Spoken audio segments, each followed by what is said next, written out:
Hi there, my name is Jonathan McIntosh, and in this video I would like to talk to you about how to write a formal university essay and what are the handy hints and then the top tips that can help you to get the best mark possible. So in this video we're going to try and cover three aims. We're going to outline approaches to writing academic essays, and then we're going to move on to talk about the importance of structure in relation to essay writing and how structure is really important because it helps to signpost and guide your reader through the points that you're trying to make. And as we go through, we're going to look at examples of good and bad essay writing so that you can become familiar with what we're really looking for as markers in terms of assessment. So, essays are a fact of life in a faculty of arts, and many music students have to write essays throughout their degrees. All good essays have several key points that you should really try to ensure that you have these points in all of the essays that you submit. The first and probably the most important point is to remember that we expect essays to answer the question or related questions or points or issues, particularly the question that's stated in the unit guide. So it's really important that you don't necessarily change the essay question without permission, because this is what we expect from most students. All essays should have a good thesis or a point to them. So in this essay I'm going to examine issues of X, Y and Z. And they should have an appropriate structure. Structure is so important to essay writing. It helps guide a reader, and even if there are issues to do with forms of academic writing, having a good structure, it's possible for the marker to see where you're going or where you're attempting to go. And also you need to include evidence or relevant examples in a good essay. You need to include references in order to help explain, support and substantiate the points that you wish to make. You can't have a good essay without including references in the text. So when I talk to students about essay writing, I really try to encourage students to start the essay early. You'll have the essay questions usually at the beginning of the semester in the unit guide, and you can start thinking about it from that point on. It's important that you decide on an essay question and that you then spend time defining any important terms or keywords or foreign terms that are important to the essay question, and that you analyse the tasks. So what is it that the question is really asking you to do? And once you can articulate that point, how do you then best go about answering the question? And of course, probably the best way to do that is to consult numerous sources. So to attend lectures or watch recordings of lectures online and take detailed notes. And these should be your first kind of port of call. Use sources that are listed in the unit outline. So these could be lecture readings or workshop readings or additional readings. Lecture documentary films, audio-visual recordings such as YouTube clips and sound recordings. Lecture PowerPoint presentations are also a really valuable source for your essay because they can help highlight the key points that your lecturers cover when they review the main arguments within the readings that form the basis of lectures. And also using the library catalogue to find additional sources will help you with this task. Sometimes students can be overwhelmed, maybe with the research data that's returned when they search a library catalogue.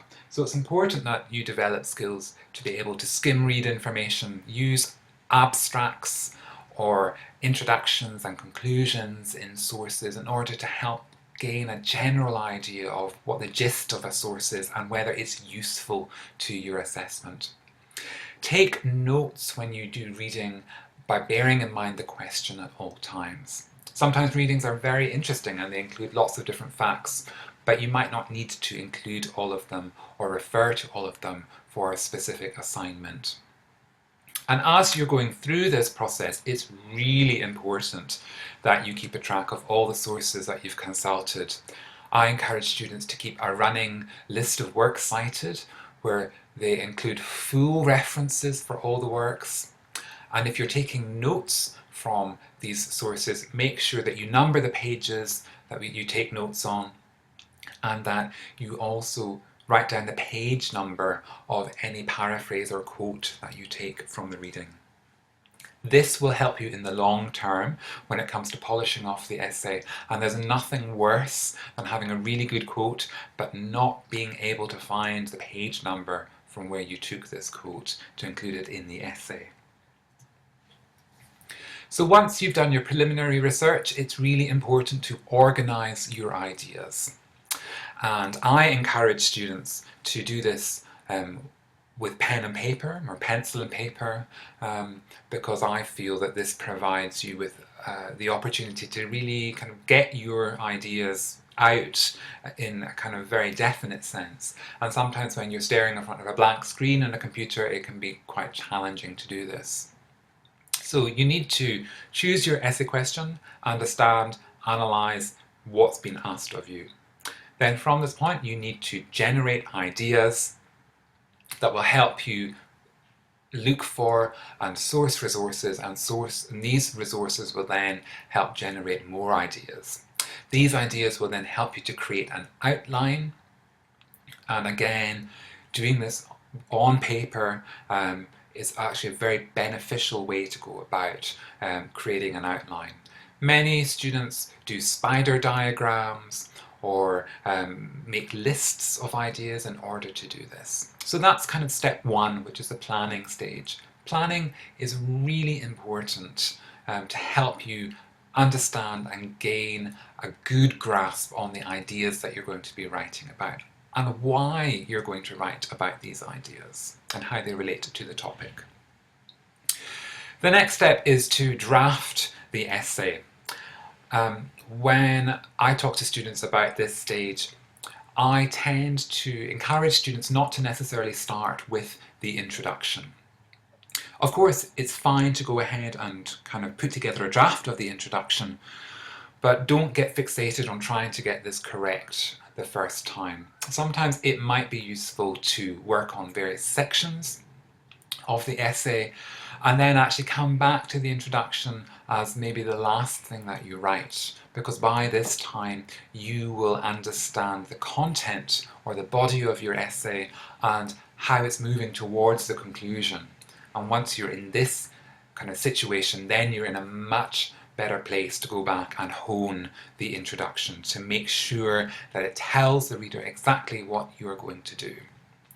And there's no getting away from it, that very few people have the skills to be able to write a very good essay on the first go. So writing an essay actually means that you have to redraft it numerous times. And this will help you to refine the overall outline and the message you're trying to communicate. And as you redraft the essay, you're then revising. So you're editing as you go. You're editing for language, syntax, sentence structure, the length of sentences.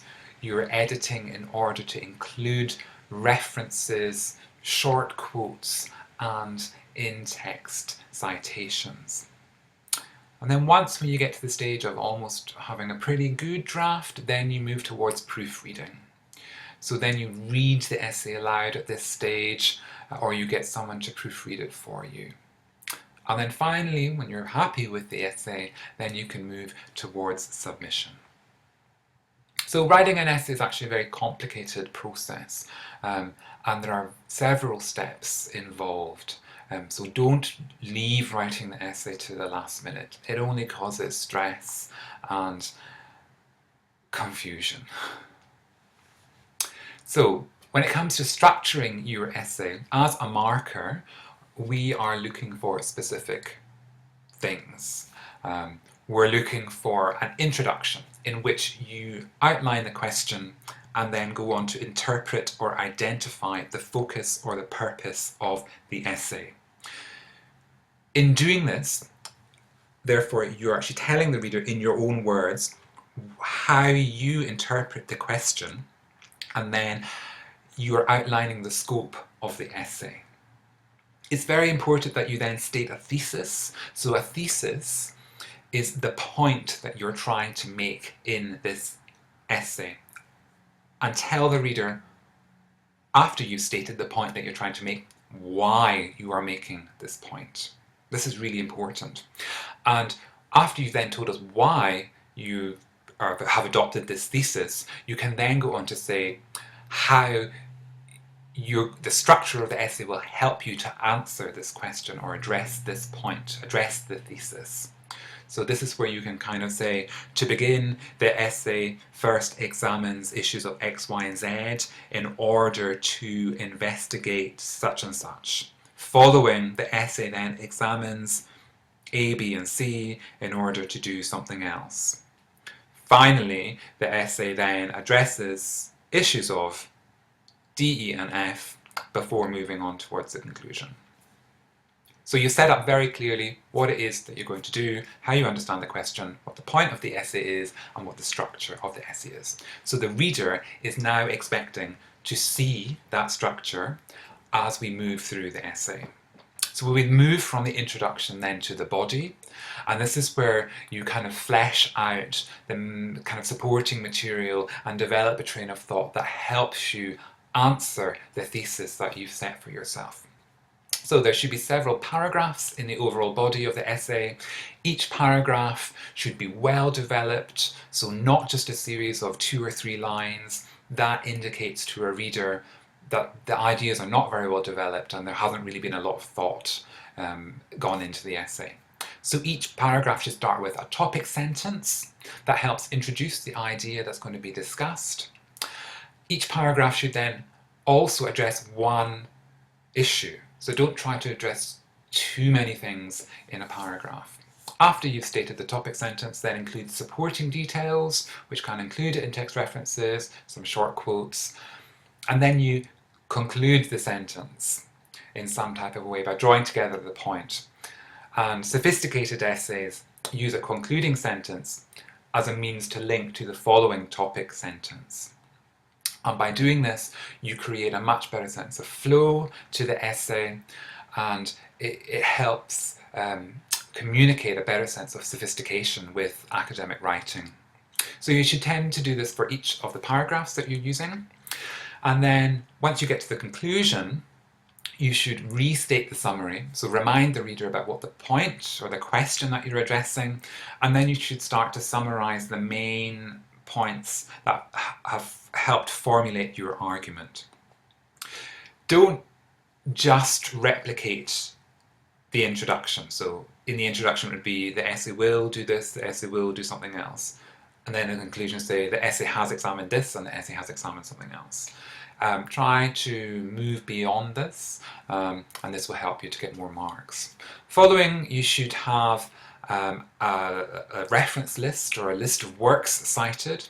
This should be on a separate page following the conclusion, and references should be listed A to Z alphabetically by author, not by format.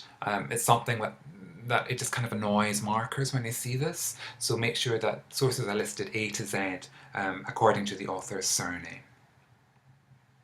If you follow the structure, you make your markers' job so much easier, and they focus more on the content rather than worrying about the structure of the essay.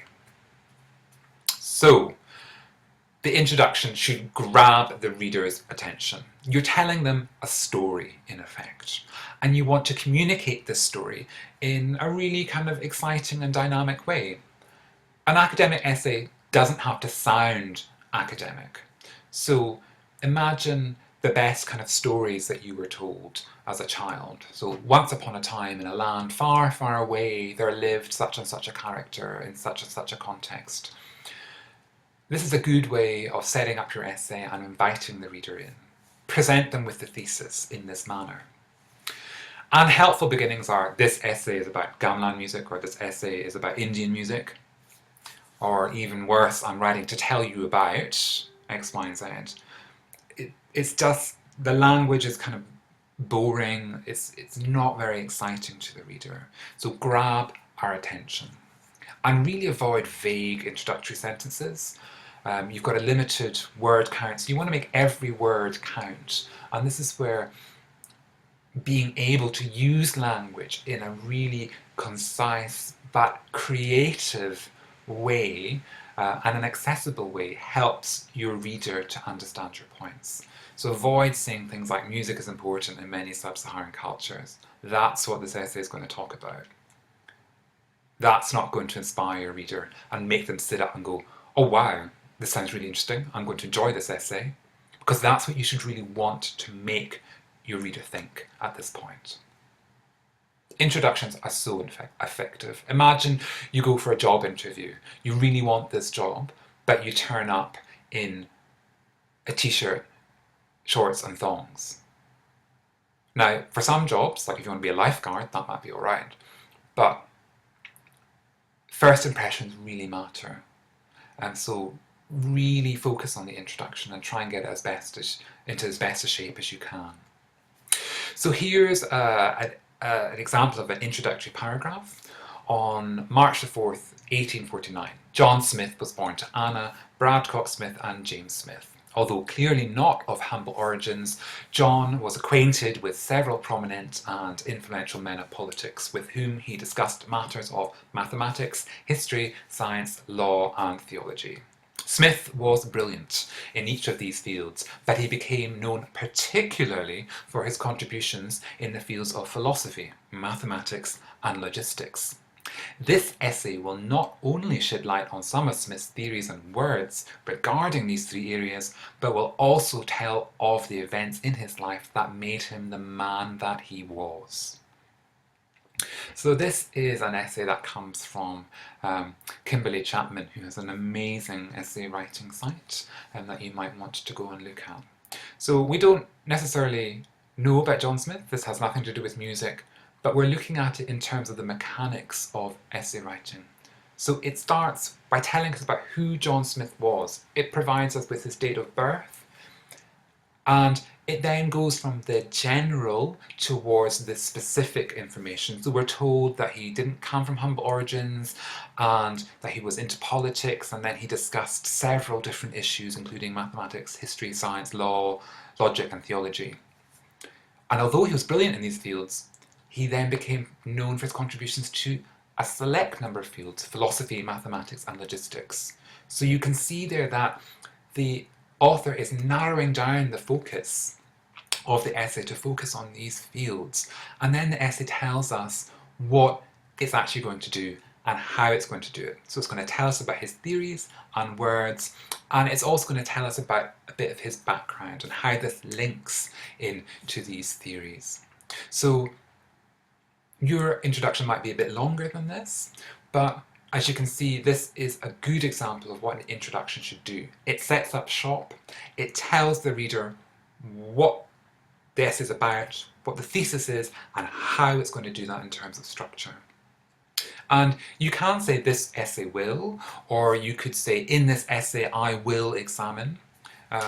I don't mind in students who include the pronoun I, but be careful that you don't become too colloquial in your language.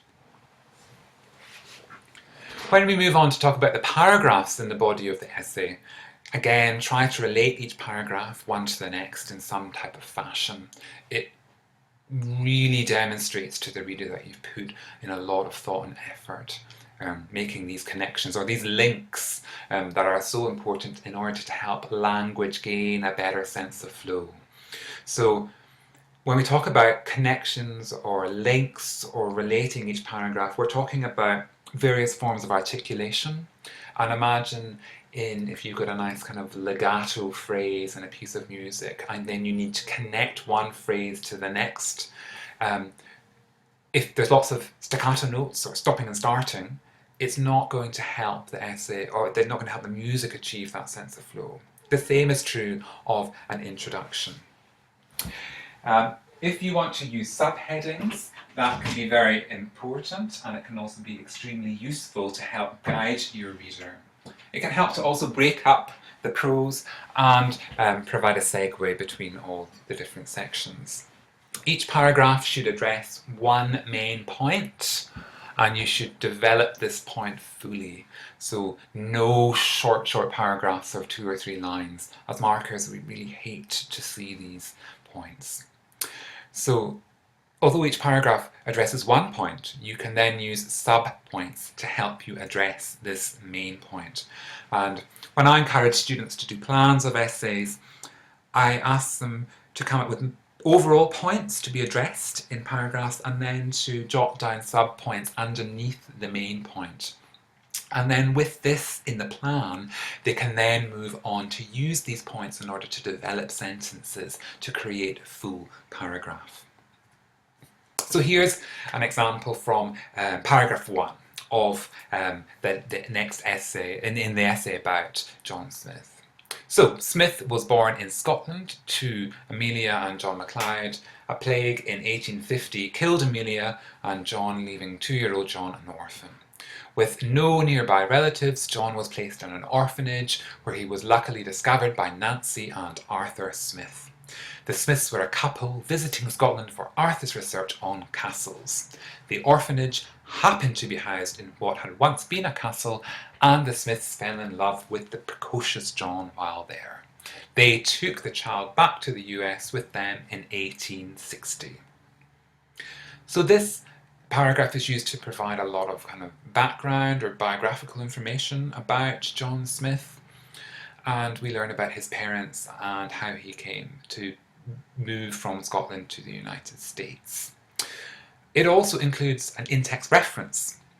So in this circumstance, the in-text reference is written by a superwriter in 1980, and the various information in this paragraph is taken from pages 4 to 7 from this source. So again, the main point could be John Smith's background, and then there are several other points that are used to develop this idea.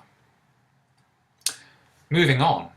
According to both superwriter and door knocker, 1985, Smith never married, apparently choosing instead to bury himself in his passion, widget watching. As will be discussed in the next section, he may have had some friends in the New York group, but his complete absorption into his studies resulted in him being a sad, bitter old man in his later years. Door knocker, 1985. Page 39. His death in 1902 was long thought to have been caused by a heart attack, superwriter 1980-86, but recent research indicates that he may have in fact committed suicide by swallowing some widgets, door knocker 1985-39. So you can see in this paragraph, the author creates a really very good link, because in the last page we finished with superwriter, okay, and we paraphrased some information from this source. And then according to superwriter, that helps create continuity in the link. And we're also adding another source in order to help substantiate the point. So according to superwriter and door knocker, and then we get more biographical information. So this paragraph is extending the biographical information on John Smith.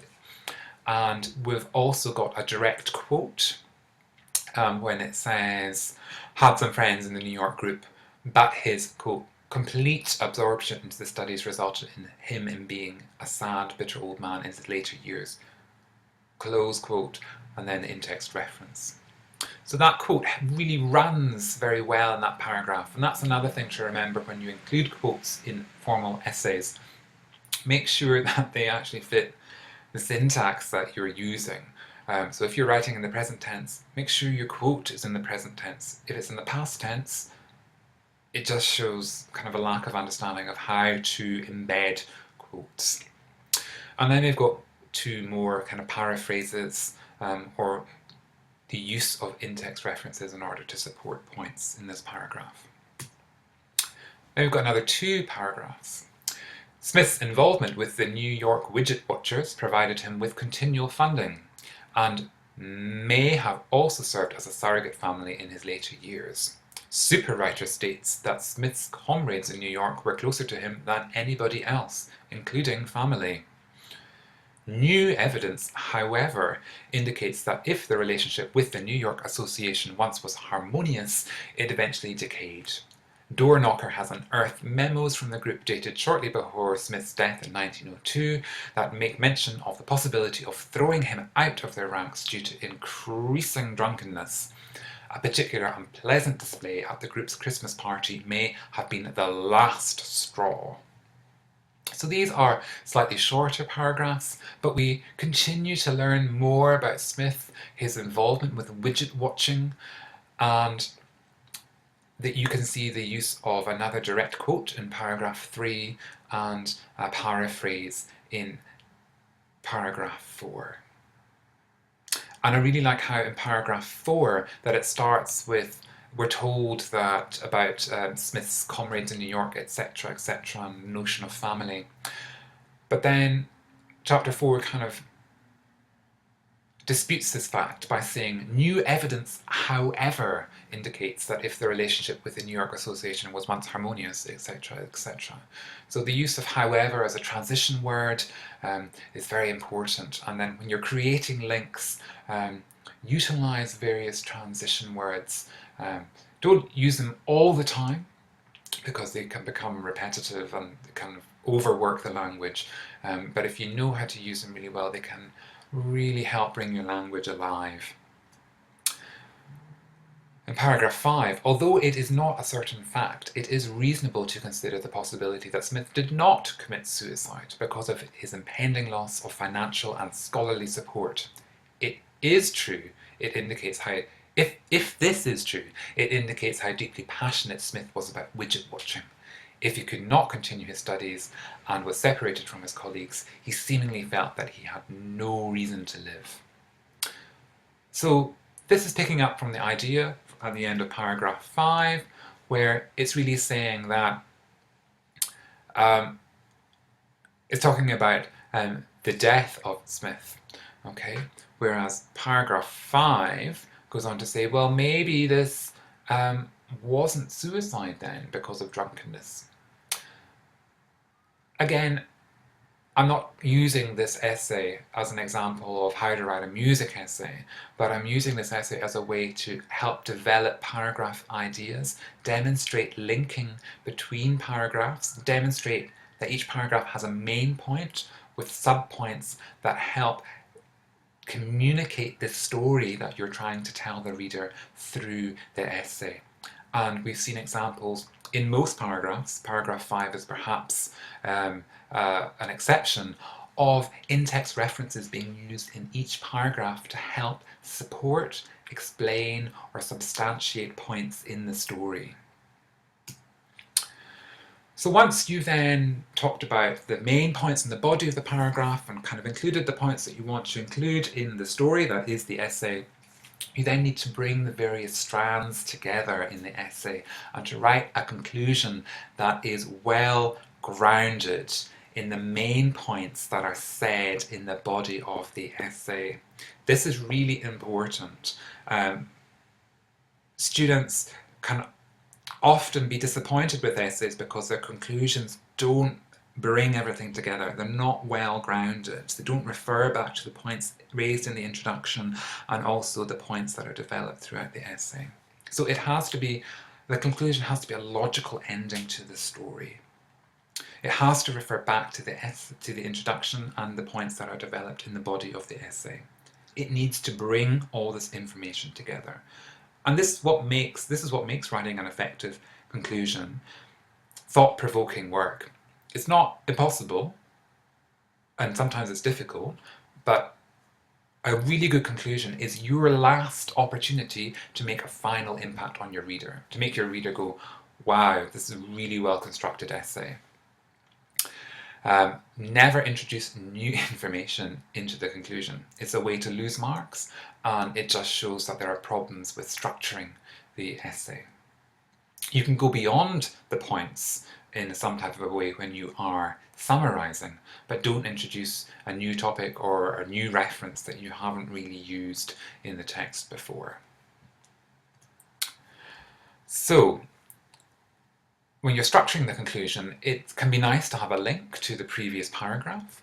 So you could begin the sentence by referring back to the main subject that's discussed in the body of the essay. Link back to the thesis that's stated in the introduction.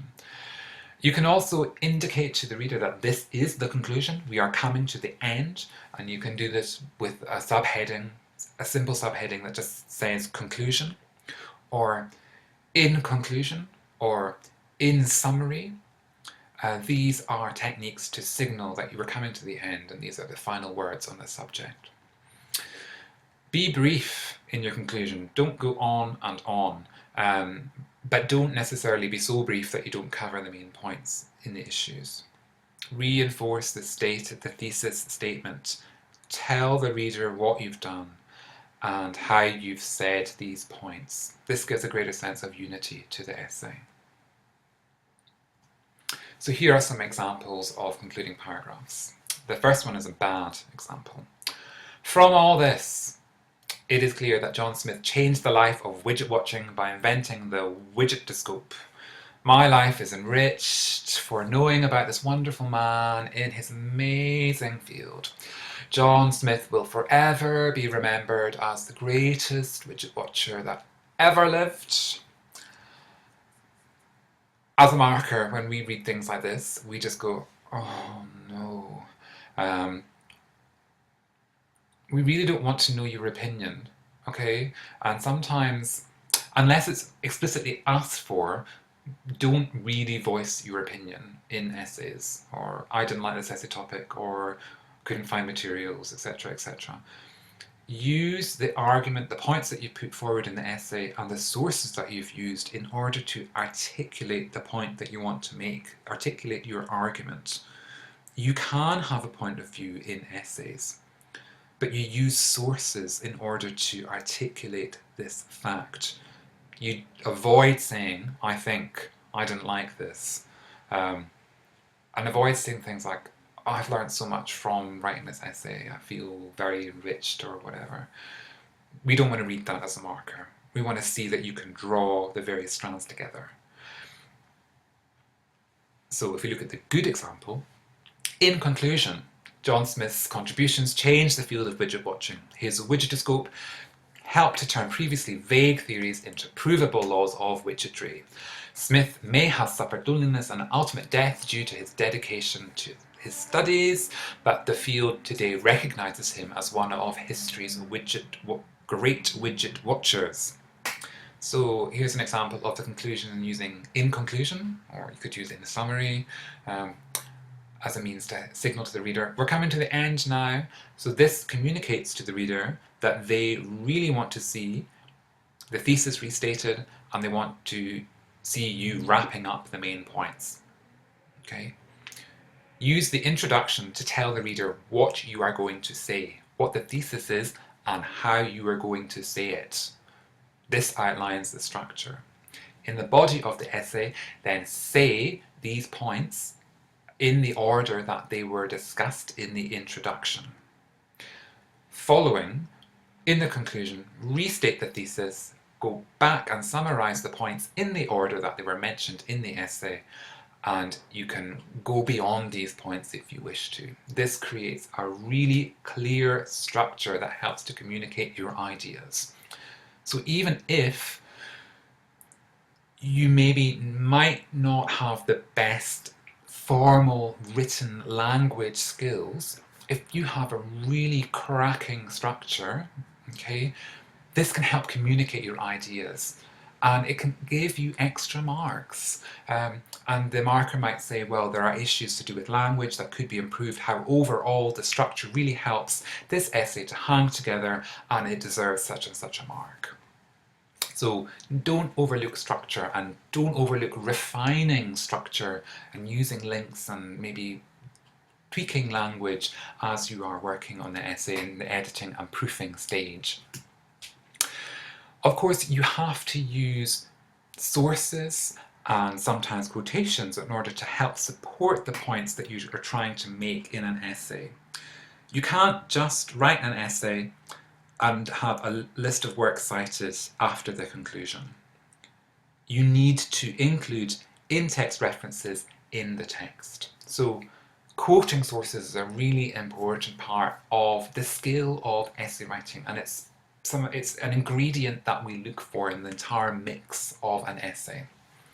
Referencing, the use of quotes and in-text referencing helps to guard against plagiarism. So it indicates to the reader that you are aware of sources, you have done research, and that you're not just lifting ideas and trying to pass them off as your own. In saying this, markers really dislike seeing a string or a bunch of quotations strung together, one after the other. It shows that you haven't necessarily understood the research, or it demonstrates that you haven't developed paraphrasing skills, so the ability to put quotations in your own words and then include an in-text reference to back that up. We really don't want to see long quotes in short essays, so avoid indenting quotes at all costs, and if you can use a section of a quote, say a section from a sentence, rather than the entire sentence, please do that. It helps you to develop a better sense of flow. If you paraphrase a comment or a quote, so put it into your own words, please remember to cite it. By putting the quote into your own words, it doesn't make it your idea. Okay, you've got to show that you've taken ideas from other people. Of course, you can have your own ideas, but if you paraphrase the work of others, you must cite it. You must include the reference. And the essay should reflect the interpretation of your sources. So sometimes the unit guide asks you to include a certain number of sources. Of course, you are free to include more sources than the minimum that's cited, but try to include at least one or two in-text citations or quotes, paraphrases in each paragraph. If you don't do this, it really looks like laziness on the part of the writer, and it sets off alarm bells in the marker's head when they're marking. So again, it's something else for the marker to worry about in terms of what marker am I going to give this, instead of, if you use quotations and paraphrases in a very good way, the marker has no problem when they read your work. So for these essays, we ask you to use in-text referencing. So when you quote from an author or you cite a specific idea, you should use an in-text reference. This is different to footnote referencing, and please use the correct form of referencing. It's very important. You might think, why is this important? But the ability to follow instructions and the ability to pay attention to detail is really important in terms of academic written work, as it is just as important when you are performing a piece of music or writing a composition or working in a studio context. If you don't get the details right, the piece doesn't come alive. And in-text referencing is a really good way to show that you have conducted thorough research, that you know how to handle the basics of essay writing. So you can have direct quotations or citations such as Blacking, 1973, page 10, states that music is humanly organised sound. Or you can have a paraphrase, which is the next example on the screen. Bach, 1984, 124 to 25, notes that secrecy is a social mechanism. Or you can have another form of paraphrase where you don't actually use the author as the subject of the sentence. So the study of dance remains a subject of investigation planted firmly on the periphery of ethnomusicological inquiry. This is paraphrasing work by Jane Desmond, and we include the reference at the end of the sentence. Direct quotations should be enclosed within single quotation marks, as in the example of Blacking states that music is humanly organised sound. Look, if you want to include double quotation marks, that's absolutely fine. Personally, I think single quotation marks looks cleaner. But if you are reading sources published by American publishers, you will see that they use double quotation marks because that's just common practice in North America. If you are using a longer quote, that's around 35 words, then you need to indent the quote without quotation marks and put it in size 10 font. But again, try to avoid this in a short essay. You don't really want to have long quotes. At the end of your essay, following the conclusion, and then after the conclusion you cite the word limit or the word count for your essay. After the conclusion, the word count, and then on a separate page you include the works cited. The works cited must include all the sources that you cite in the essay.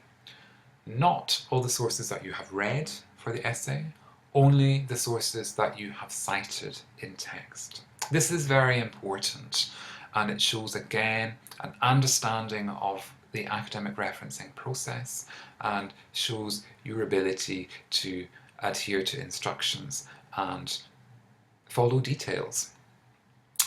You need to use the ethnomusicology author date, not author state, referencing system. I should really proofread my PowerPoints. And this is available via the Monash Education, the Monash Library, by the music guide. So works cited should be on a separate page and list the works cited A to Z by author's surname. Don't group references by format, i.e. books, journals or articles. Group them all together by the author's surname.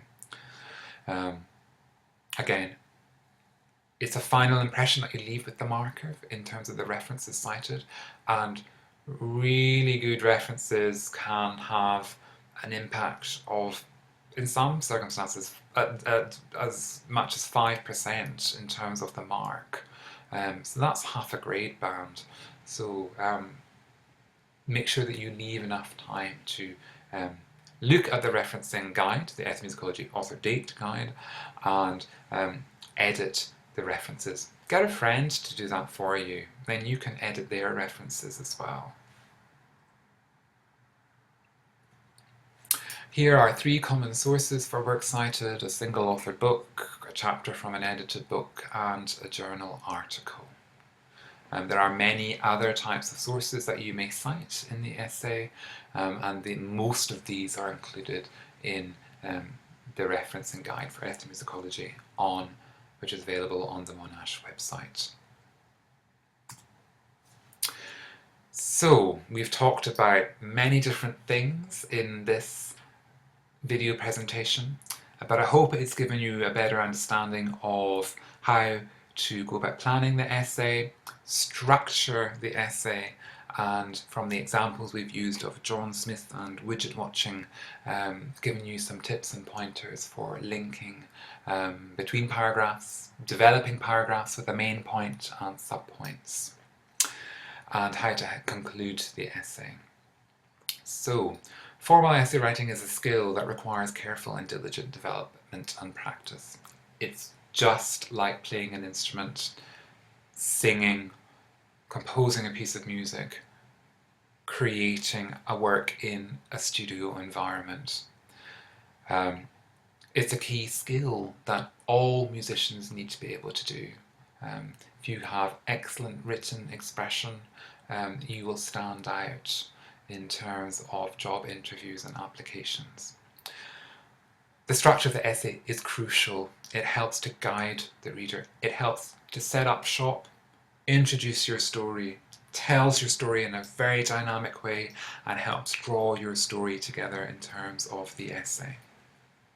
And I use the term story throughout this presentation, not in a negative fashion to downplay essay writing, but the best forms of academic writing are clear. They tell a story. They take the reader on a journey. It's not... The point of academic writing is not to necessarily sound academic for academics, for the sake of academia. If you can use a shorter word, use it. It'll have more impact. It'll be more pithy. And the last and most important point that I say to many students, whether they're first year students or honours students or even PhD students, start work on the essay or your form of writing sooner rather than later. Don't leave it to the night before or a couple of days before, because undue stress. You want to manage this process.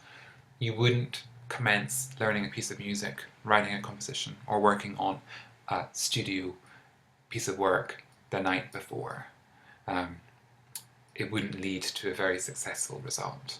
So take time over this, and this will help you to get the best mark that you can for this assessment.